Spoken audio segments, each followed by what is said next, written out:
Hola, les habla Napoleón Hill. Quiero empezar con una promesa que puede parecer bastante arriesgada, pero que estoy seguro poder respaldar. Los principios que escuchará en este audiolibro cambiarán su vida y le mostrarán el camino a una riqueza ilimitada si decide hacerlos parte de su vida. ¿Por qué me atrevo a aseverar esto con tanta certeza? Porque a través de muchos años de estudiar y entrevistar a algunas de las personas más exitosas del mundo, he podido observar que su éxito fue solo el resultado de poner en práctica estos principios. Y usted puede hacer lo mismo y obtener similares resultados. Lo más importante que usted aprenderá en este programa es que la riqueza tiene que ver más con su manera de pensar que con cualquier otro aspecto. Por esta razón, decidí que el título más apropiado para esta obra era Piense y hágase rico. Antes de poder triunfar, debemos aprender a pensar. Este es el primer principio del éxito. Entender que los pensamientos son cosas, que el poder que determina el éxito es el poder de tu mente. Desde luego, los pensamientos son cosas muy poderosas cuando se combinan con la exactitud del propósito, la perseverancia y un imperioso deseo de convertirlas en riqueza o en otros objetos materiales. Hace algunos años, Edwin Barnes descubrió que en realidad las personas piensan y se hacen ricas. Su descubrimiento no surgió de pronto, sino que fue apareciendo poco a poco, empezando por un ferviente deseo de llegar a ser socio del gran inventor Thomas Alva Edison. Una de las características principales del deseo de Barnes es que era preciso. Quería trabajar con Edison, no para él. Observe con detenimiento la descripción de cómo fue convirtiendo su deseo en realidad y tendrá una mejor comprensión de los principios que conducen a la riqueza. Cuando apareció por primera vez en su mente, Barnes no estaba en posición de actuar según ese deseo o impulso del pensamiento. Dos obstáculos se interponían en su camino. Primero, no conocía a Edison y segundo, no tenía dinero ni para pagarse el pasaje en tren hasta Orange, New Jersey, donde se encontraba el laboratorio de Edison. Estas dificultades hubieran bastado para desanimar a la mayoría de los hombres en el intento de llevar a cabo el deseo, pero el suyo no era un deseo ordinario. Un tiempo después, Barnes se presentó en el laboratorio de Edison y anunció que había ido a hacer negocios con el inventor. Hablando de su primer encuentro con Barnes, Edison comentaba años más tarde: «Estaba de pie ante mí con la apariencia de un vagabundo, pero había algo en su expresión que transmitía el efecto de que estaba decidido a conseguir lo que se había propuesto». Yo había aprendido tras años de experiencia que cuando una persona desea algo tan imperiosamente que está dispuesto a apostar todo su futuro a una sola carta para conseguirlo, tiene asegurado el triunfo. Así que le di la oportunidad que me pedía, porque vi que él estaba decidido a no ceder hasta obtener el éxito. Los hechos posteriores demostraron que no hubo error. No podía haber sido al aspecto del joven lo que le proporcionara su comienzo en el despacho de Edison, ya que eso estaba definitivamente en su contra. Lo importante era lo que él pensaba. Barnes no consiguió su asociación con Edison en su primera entrevista. Obtuvo la oportunidad de trabajar en el despacho de Edison por un salario insignificante. Transcurrieron los meses y aparentemente nada había sucedido en ese tiempo que se aproximase al codiciado objetivo que Barnes tenía en su mente como su propósito inicial y preciso. Pero algo importante estaba sucediendo en los pensamientos de Barnes. Su deseo de convertirse en socio de Edison se hacía cada vez más intenso. Los psicólogos han afirmado, con todo acierto, que cuando uno está realmente preparado para algo, ese algo aparece. Barnes se hallaba listo para asociarse con Edison. Además, estaba decidido a seguir así hasta conseguir lo que buscaba. Él no se decía a sí mismo: «Parece que no va a haber manera. Supongo que lo mejor será deshacerme de esta idea y probar otro trabajo». En vez de eso se decía: «He venido acá a asociarme con Edison y eso es lo que haré, aunque me lleve el resto de la vida». Estaba totalmente convencido de ello. Qué historia tan diferente contarían otras personas si adoptaran un propósito definido y mantuvieran ese propósito hasta que el tiempo lo convirtiese en una obsesión. Quizá el joven Barnes no lo supiera en aquel entonces, pero su determinación inconmovible, su perseverancia en mantenerse firme en su único deseo, estaba destinada a acabar con todos los obstáculos y a darle la oportunidad que buscaba. Sin embargo, cuando la oportunidad surgió, apareció con una forma diferente y desde una dirección distinta de la que Barnes había esperado. Ese es uno de los caprichos de la oportunidad. Tiende a aparecer por la puerta de atrás y a menudo viene disfrazada de adversidad o de la frustración temporal. Tal vez por eso hay tanta gente que no consigue reconocerla. Edison acababa de perfeccionar un nuevo invento, conocido en esa época como la máquina de dictar. Sus vendedores no mostraron entusiasmo por aquel aparato y pensaban que el venderlo iba a requerir grandes esfuerzos. Barnes supo que podría vender esa máquina de dictar, así que se lo sugirió a Edison, y de inmediato obtuvo su oportunidad. Vendió la máquina. En realidad lo hizo con tanto éxito que Edison le dio un contrato para distribuirla y venderla por toda la nación. A partir de aquella asociación, Barnes se hizo rico, pero también consiguió algo mucho más importante. Demostró que uno realmente puede pensar y hacerse rico. No tengo forma de saber cuánto dinero en efectivo reportó a Barnes su deseo. Tal vez fueron 2 o 3 millones de dólares, pero la cantidad, cualquiera que sea, se torna insignificante cuando se la compara con lo que ganó en forma de conocimiento definido de que un impulso intangible se puede transformar en ganancias materiales mediante la aplicación de principios conocidos.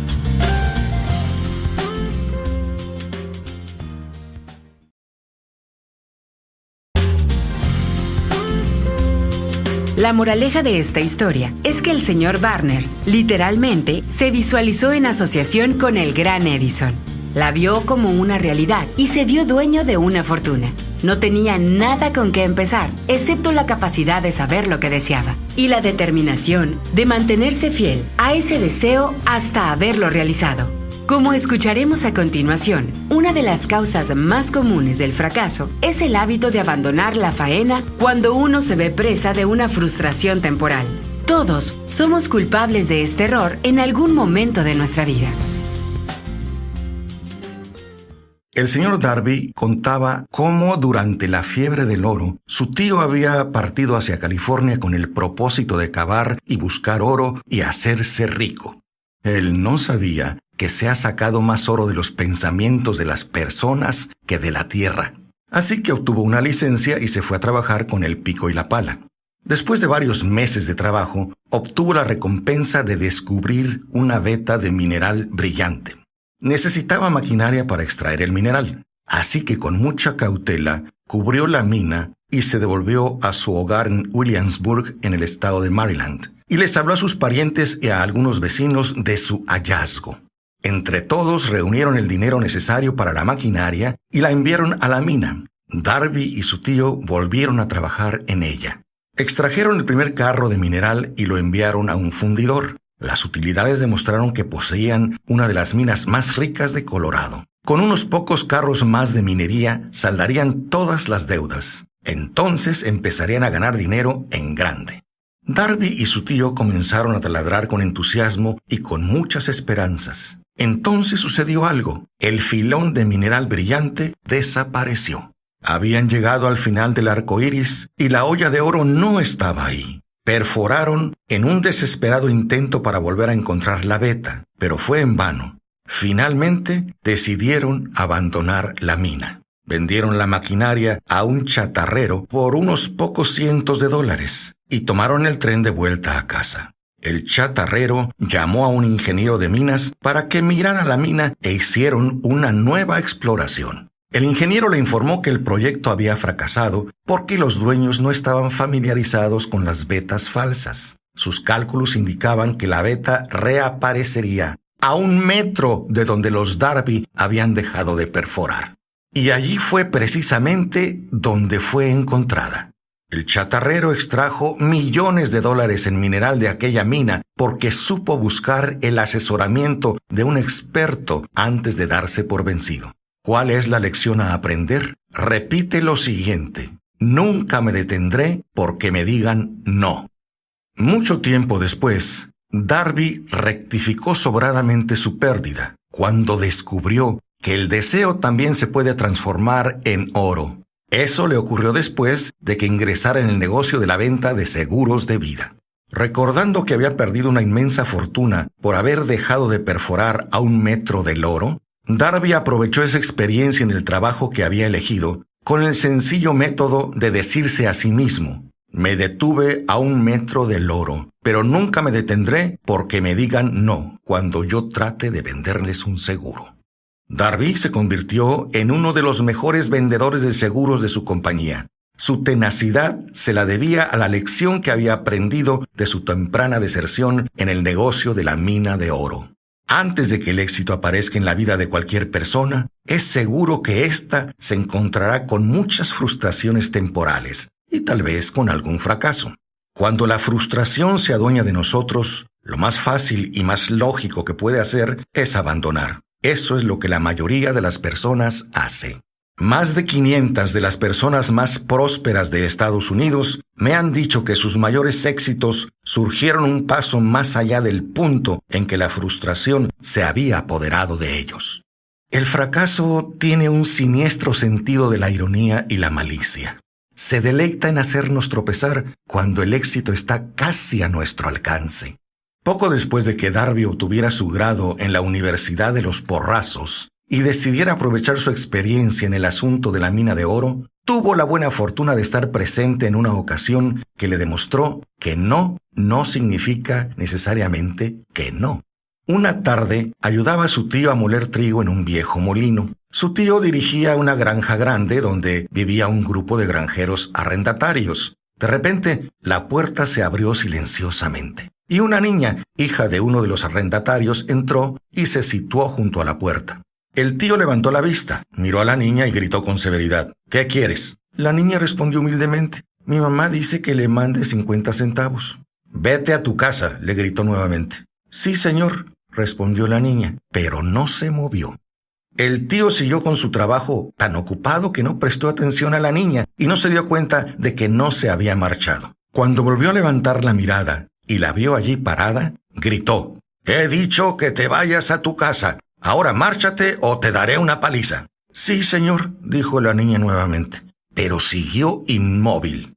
El tío dejó un saco de grano que estaba por echar a la tolva del molino, cogió una tabla de barril y empezó a acercarse a la niña con una expresión amenazante.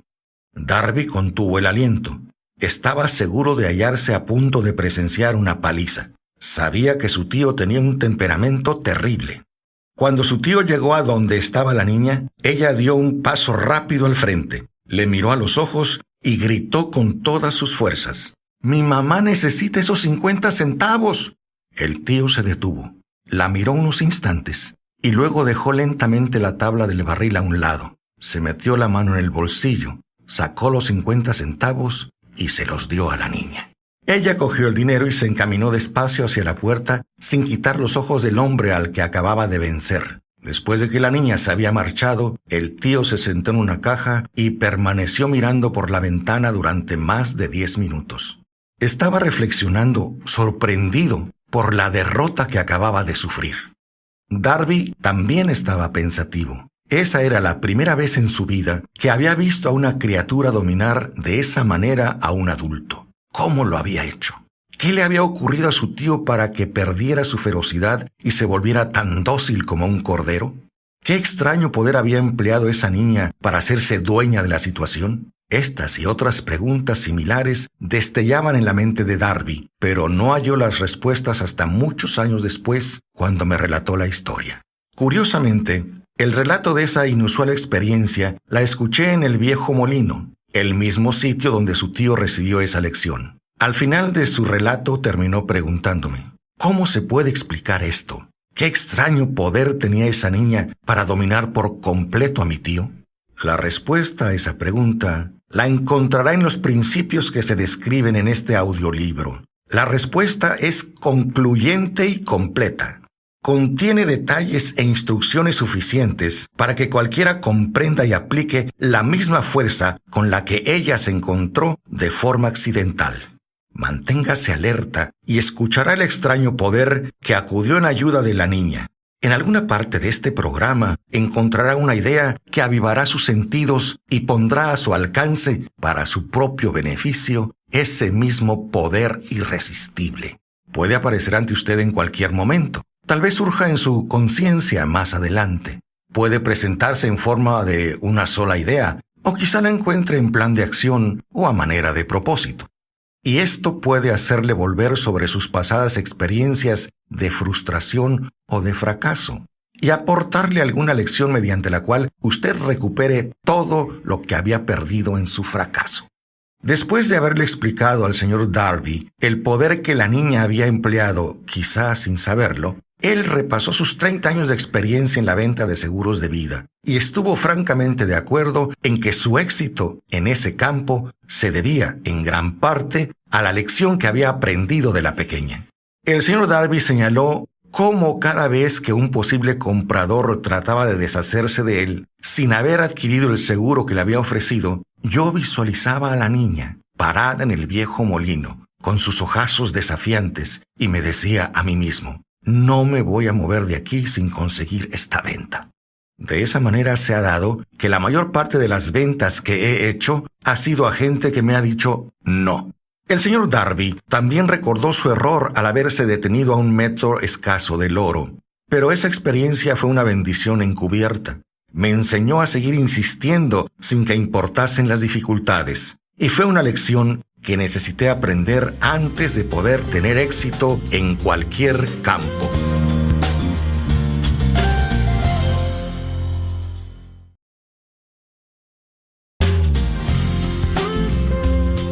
Las experiencias del señor Darby fueron bastante comunes y triviales, y sin embargo, contienen la respuesta de su destino en la vida. Por lo tanto, fueron tan importantes para él como su propia vida.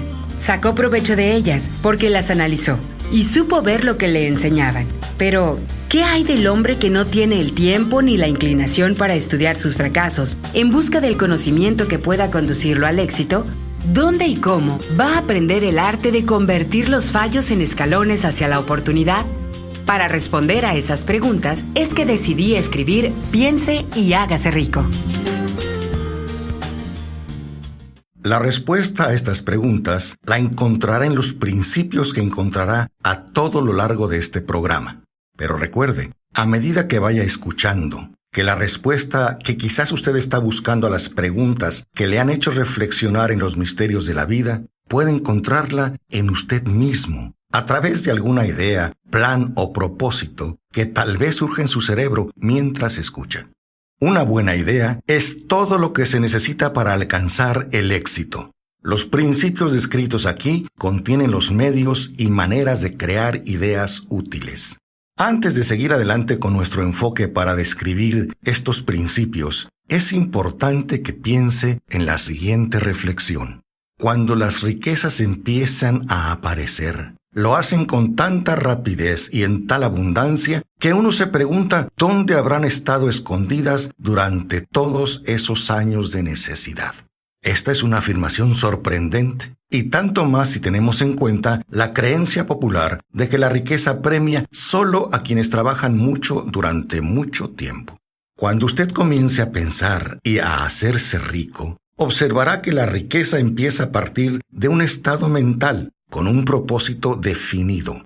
Descubrirá también que trabajar duro no es componente esencial para su logro, sino trabajar inteligentemente. Usted o cualquier otra persona puede estar interesado en saber cómo adquirir ese estado mental que atraerá la riqueza. He pasado 25 años investigándolo porque yo también quería saber cómo es que los ricos llegan a ser ricos.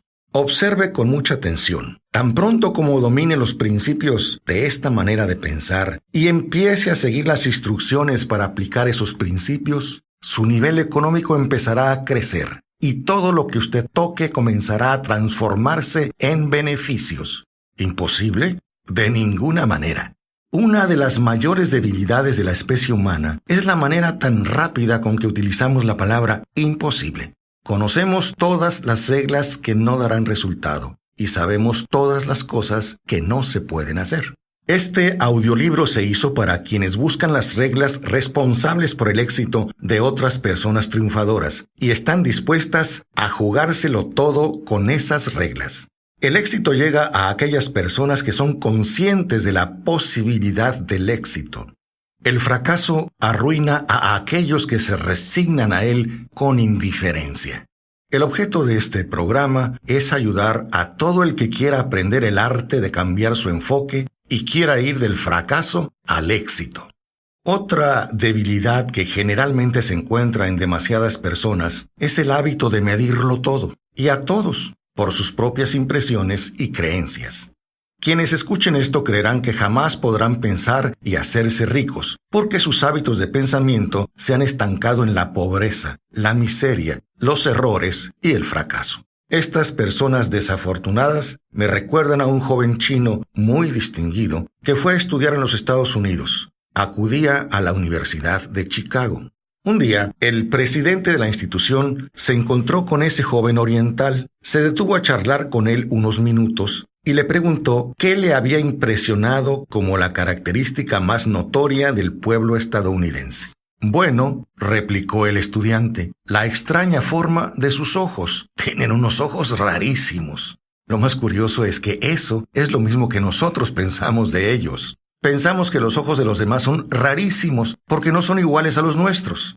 Y esta manera limitada de ver las cosas termina por convertirse en el peor obstáculo de muchas personas. Desarrollan una mentalidad de pobreza y son incapaces de reconocer la riqueza, así se encuentre frente a sus narices.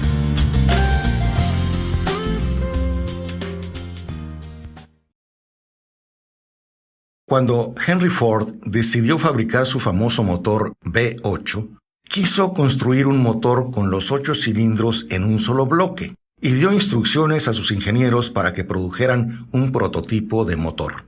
El proyecto estaba ya realizado sobre el papel, pero los ingenieros acordaron que por donde se mirara era imposible embutir 8 cilindros en un motor de un solo bloque. «Prodúzcanlo de todas maneras», dijo Ford. «Pero es imposible», respondieron ellos. «Continúen», ordenó Ford, «y no dejen de trabajar hasta haberlo conseguido, no importa cuánto tiempo haga falta». Los ingenieros pusieron las manos a la obra. No tenían otra opción si querían seguir formando parte del equipo de Ford. 6 meses transcurrieron sin que obtuvieran resultados. Pasaron otros 6 meses y todavía no habían conseguido nada. Los ingenieros probaron todos los planes concebibles para llevar a cabo el proyecto, pero aquello parecía indiscutible. Era imposible. Al cabo de un año, Ford se reunió con los ingenieros, que volvieron a informarle que no habían hallado manera de cumplir sus órdenes. «Sigan con el trabajo», dijo Ford. «Quiero ese motor y lo tendré». Continuaron haciendo pruebas, y entonces, como por arte de magia, el secreto quedó desvelado. La determinación de Ford había ganado una vez más. Quizás esta historia no esté descrita con precisión de detalles, pero las circunstancias y el resultado son los correctos. Y ahora, usted que desea pensar y hacerse rico, deduzca de ella el secreto de los millones de Ford. Le aseguro que no tendrá que buscar muy lejos. Henry Ford tuvo éxito porque comprendió y aplicó los principios del éxito. Uno de ellos es el deseo, saber lo que uno quiere. Recuerde esta historia de Ford mientras escucha y asegúrese de entender claramente el secreto de su extraordinaria hazaña. Si puede hacer esto, si usted es capaz de poner el dedo en el particular grupo de principios que hicieron rico a Henry Ford, usted puede igualar sus logros en casi cualquier oficio para el que esté preparado. Cuando Henley escribió sus proféticas palabras, «Soy el dueño de mi destino, soy el capitán de mi alma», debió habernos informado que la razón por la cual somos los dueños de nuestro destino es porque tenemos el poder de controlar nuestros pensamientos. Debería habernos dicho que nuestro cerebro se magnetiza con los pensamientos dominantes que llevamos en la mente y que por mecanismos que nadie conoce bien, Estos imanes atraen hacia nosotros las fuerzas, las personas, las circunstancias de la vida que armonizan con la naturaleza de nuestros pensamientos dominantes. Debería habernos dicho que antes de poder acumular riquezas en abundancia, tenemos que programar nuestra mente con un intenso deseo de riqueza, que debemos tomar conciencia de la riqueza hasta que el deseo por ella nos conduzca a hacer planes definidos para adquirirla. Entonces, recordemos que al igual que Edwin Barnes, cualquier persona puede vestir pobremente y no tener muchos recursos, pero el deseo profundo de su corazón le proporcionará todas las oportunidades que la vida tiene que ofrecer. Cuanto mayor esfuerzo ponga en la dirección adecuada, más cerca estará el éxito. Son muchas las personas que se rinden cuando tienen el éxito al alcance de la mano y dejan que otro sea quien lo consiga. Tener un propósito es la base de todo logro, grande o pequeño. Así que modifique sus hábitos mentales sobre el significado de lo que va a hacer y verá que puede lograr cosas aparentemente imposibles. Como Henry Ford, usted también puede transmitir su fe y perseverancia a otros y lograr lo imposible. Recuerde que cualquier cosa que pueda concebir y creer la mente de una persona, la puede lograr.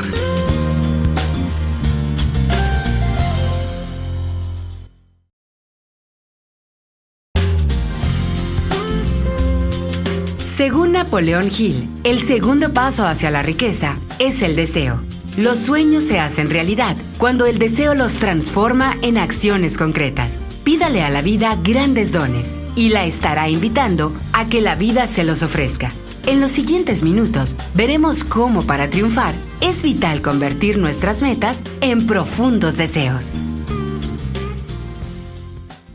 Cuando Edwin Barnes se bajó del tren de carga en Orange, Nueva Jersey, en su primera visita al laboratorio de Edison, es posible que en apariencia pareciera un vagabundo, pero sus ideas eran las de un rey.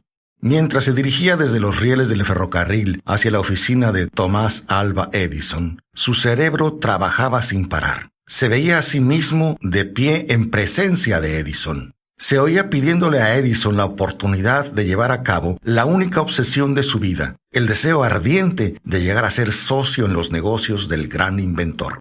Sin embargo, es importante entender que el deseo de Barnes no era una esperanza, no, eran ganas, era un deseo ardiente, palpitante, poderoso y definido.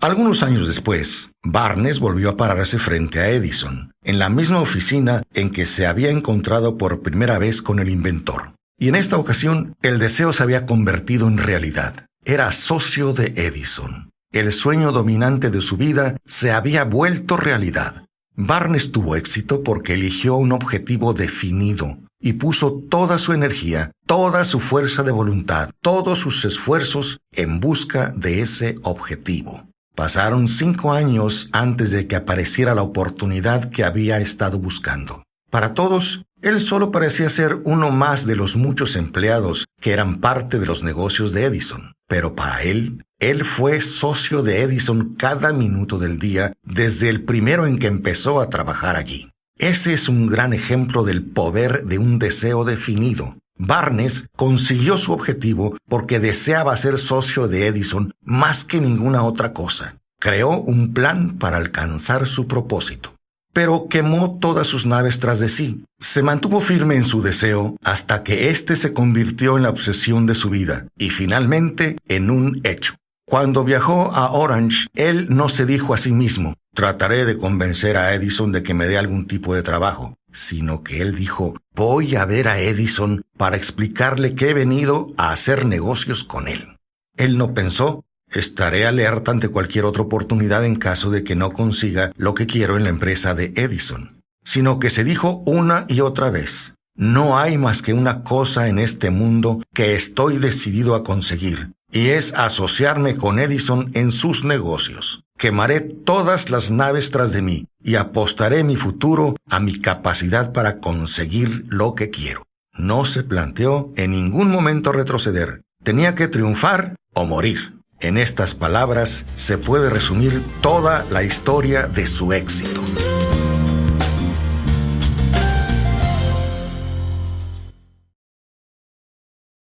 Hace mucho tiempo, un gran guerrero afrontó una situación que requería de él una decisión que garantizara su éxito en el campo de batalla. Iba a enviar a sus tropas contra un enemigo poderoso, cuyos hombres superaban a los suyos en número. Embarcó a sus soldados, navegó hacia el país enemigo, desembarcó soldados y equipos y dio la orden de quemar las naves que los habían llevado hasta allí. Al dirigirse a sus hombres antes de la primera batalla, les dijo: «Vean cómo los barcos se convierten en humo.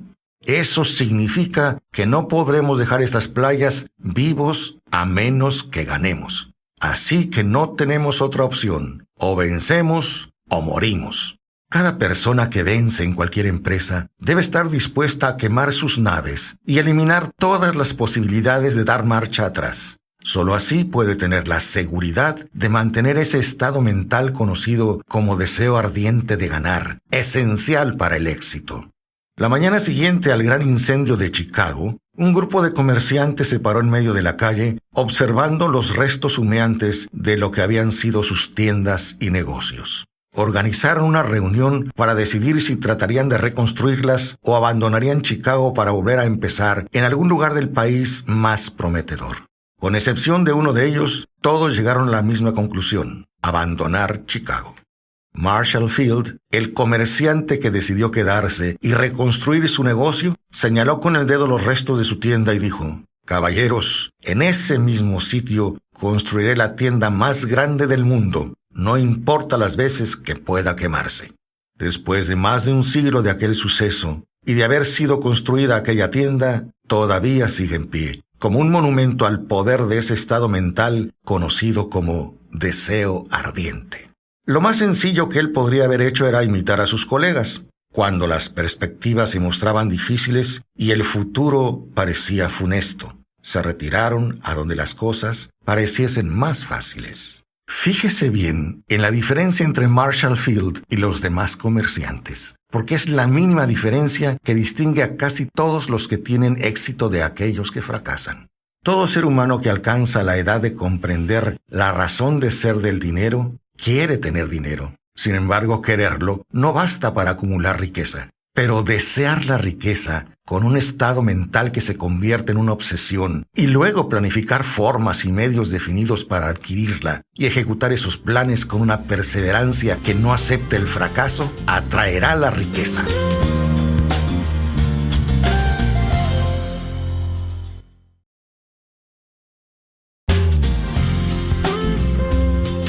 A continuación, Napoleón Hill compartirá 6 sencillas claves que le permitirán a cualquier persona convertir el deseo en oro.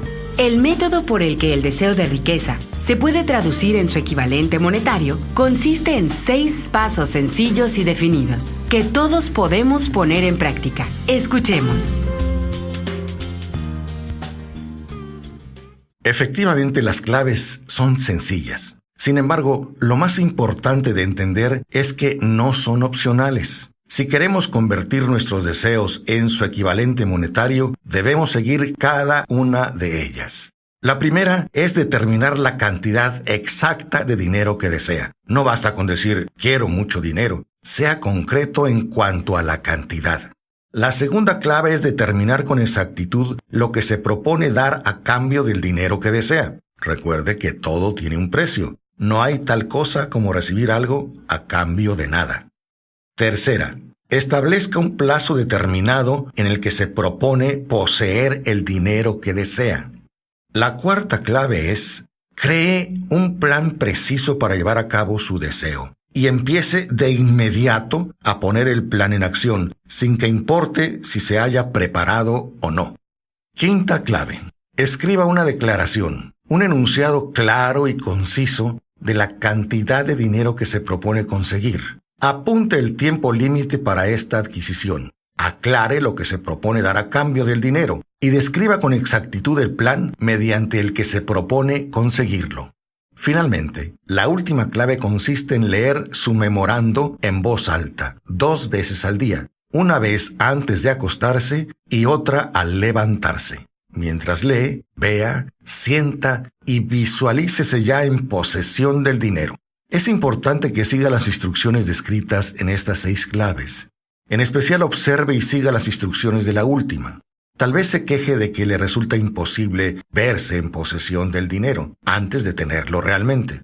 Aquí es donde el deseo ardiente acudirá en su ayuda. Si usted realmente desea el dinero con tanto entusiasmo que su deseo se ha convertido en una obsesión, no tendrá dificultad en convencerse de que lo adquirirá. El caso es desear el dinero y llegar a estar tan determinado a poseerlo que se convenza de que lo tendrá. Para aquellas personas novatas en los principios fundamentales de la mente humana, quizás estas instrucciones parezcan poco prácticas. Para quienes no consigan reconocer la validez de estos 6 puntos, quiero que sepan que esta información fue revelada por Andrew Carnegie. Carnegie empezó como un obrero común en una empresa siderúrgica, pero se las arregló, pese a sus humildes comienzos, para que estos principios le rindieran una fortuna de más de $100 millones y lo convirtieran en uno de los hombres más influyentes de su época.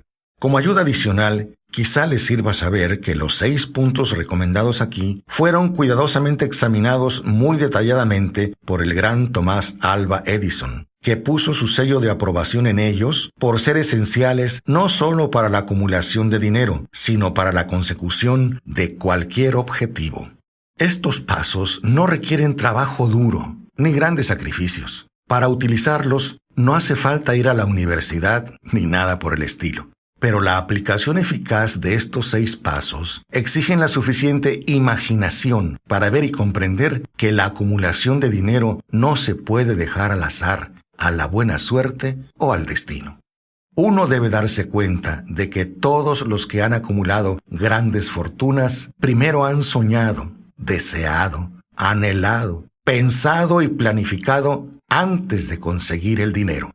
Llegados a este punto, usted sabrá también que nunca tendrá riquezas en grandes cantidades, a menos que pueda llegar a ser la viva expresión del deseo ardiente por el dinero y que realmente crea que lo poseerá.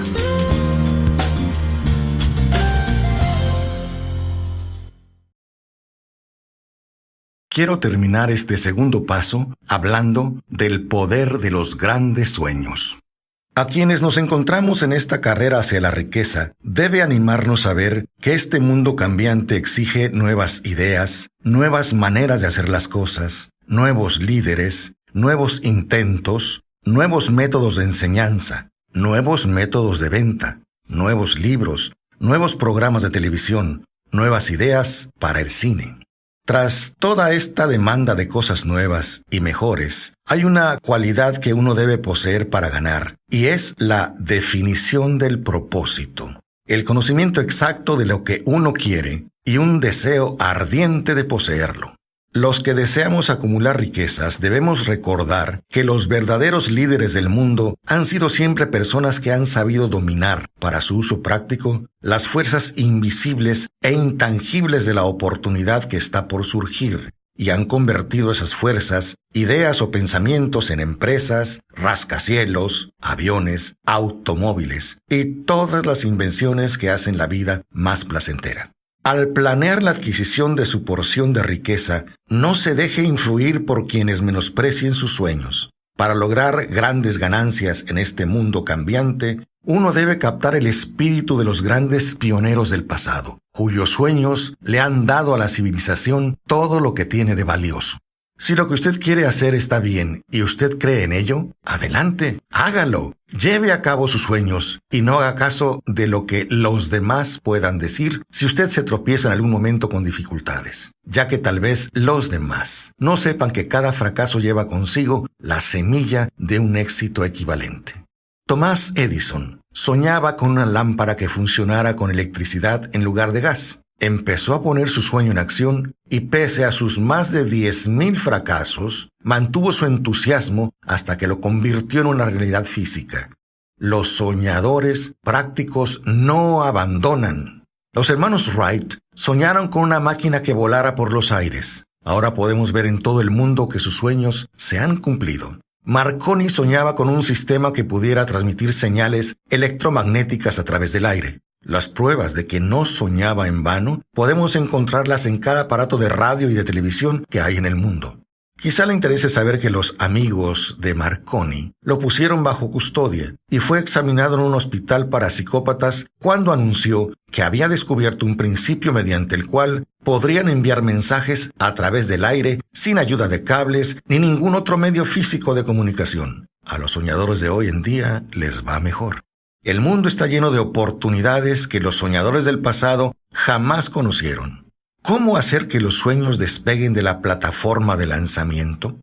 Un deseo ardiente de ser y de hacer es el punto inicial desde el que el soñador debe lanzarse. Los sueños no están hechos de indiferencia, pereza ni falta de ambición. Recuerde que todos los que consiguen triunfar tienen un mal comienzo y pasan por muchas dificultades antes de llegar. El cambio en la vida de la gente de éxito suele surgir en el momento de alguna crisis, a través de la cual les es presentado su otro yo, como por ejemplo los siguientes personajes. El escritor John Bunyan, cuya obra se cuenta hoy entre lo mejor de la literatura inglesa, después de haber estado confinado en prisión y haber sido duramente castigado a causa de sus ideas sobre la religión. Charles Dickens, autor de algunos de los más hermosos libros de la literatura universal, empezó pegando etiquetas en latas de betún. La tragedia de su primer amor penetró las profundidades de su alma para convertirlo en uno de los más grandiosos autores del mundo. Esa tragedia produjo primero David Copperfield y luego una sucesión de obras que enriquecen a todo el que lee sus libros. Helen Keller se quedó sorda, muda y ciega poco después de nacer. Pese a su terrible desgracia, aprendió varios idiomas, obtuvo varios títulos universitarios y dejó grabado su nombre en las páginas de la historia de los grandes. Toda su vida ha sido la demostración de que nadie está derrotado mientras no acepte la derrota como una realidad. Beethoven quedó sordo antes de componer sus mejores sinfonías y Milton quedó ciego, pero sus nombres perdurarán en el tiempo porque soñaron y tradujeron sus sueños en ideas organizadas. Hay una diferencia entre desear algo y hallarse preparado para recibirlo. Nadie se encuentra listo para nada hasta que no crea que puede adquirirlo. El estado mental correcto debe ser la convicción de saber que lograremos lo que deseamos, y no simplemente la esperanza o anhelo de conseguirlo. La amplitud de miras es esencial para creer. Las ideas borrosas no inspiran fe, ni coraje, ni convicción. Recuerde, no se requiere más esfuerzo para apuntar alto en la vida, para reclamar abundancia y prosperidad, del que hace falta para aceptar la miseria y la pobreza. Un gran poeta ha expresado acertadamente esta verdad universal en unas pocas líneas. Le pedí 1 centavo a la vida y la vida no me dio más que eso, pese a todo lo que le imploré mientras contaba mis escasos bienes. Porque la vida es un amo justo que te da lo que pides. Sin embargo, cuando has fijado el precio, debes soportar la faena. Trabajé por un salario de jornalero solo para descubrir, perplejo, que cualquier salario que le hubiera pedido a la vida, ésta me lo hubiese concedido con agrado. Yo creo que la química mental hace la magia. ¿A qué me refiero? Déjeme explicárselo brevemente con un párrafo sobre la historia de Madame Schumann y la clave del estupendo éxito de esta mujer como cantante de ópera. Cito el párrafo porque la clave que contiene no es otra que el deseo. Al comienzo de su carrera, Madame Schumann visitó al director de la Ópera de Viena para que le hiciera una prueba de voz. Pero él, después de echar un vistazo a la escuálida y pobremente vestida muchacha, exclamó de manera poco cordial: «Con esa cara y sin ninguna personalidad, ¿cómo espera tener éxito en la ópera? Señorita, olvide esa idea. Póngase a trabajar en otro oficio porque usted nunca podrá ser cantante». Nunca es demasiado tiempo. Es posible que el director de la Ópera de Viena supiera mucho sobre la técnica del canto, pero sabía muy poco del poder del deseo, cuando éste asume las proporciones de la obsesión. Si hubiera conocido mejor ese poder, no habría cometido el error de condenar sin dar una oportunidad. Hace varios años, uno de mis socios se enfermó. Se puso cada vez peor a medida que el tiempo transcurría, y finalmente lo llevaron al hospital para operarlo. El médico me advirtió que había muy pocas posibilidades de que volviera a verlo con vida. Pero esa era la opinión del médico y no la del paciente. Poco antes de que se lo llevaran al quirófano, me susurró con voz débil: «No se preocupe, jefe. En pocos días habré salido de aquí. La enfermera me miró entristecida. Sin embargo, el paciente se recuperó satisfactoriamente. Cuando todo hubo terminado, su médico me dijo, no lo salvó otra cosa que su deseo de vivir. Nunca habría salido de esta situación si no se hubiese negado a aceptar la posibilidad de la muerte. Creo en el poder del deseo respaldado por la fe, porque he visto cómo ese poder elevaba a las personas desde comienzos humildes a posiciones de poder y riqueza. Lo he visto darle a mi propio hijo una vida normal y llena de éxito, a pesar de que la naturaleza lo haya enviado a este mundo sin orejas. ¿Cómo se puede dominar y usar el poder del deseo? Mediante algún extraño y poderoso principio de química mental que nunca se ha divulgado, la naturaleza reconoce ese impulso del deseo ardiente, ese algo que no acepta la palabra imposible, ni acepta el fracaso como realidad, y lo premia convirtiendo el objeto de dicho deseo en realidad.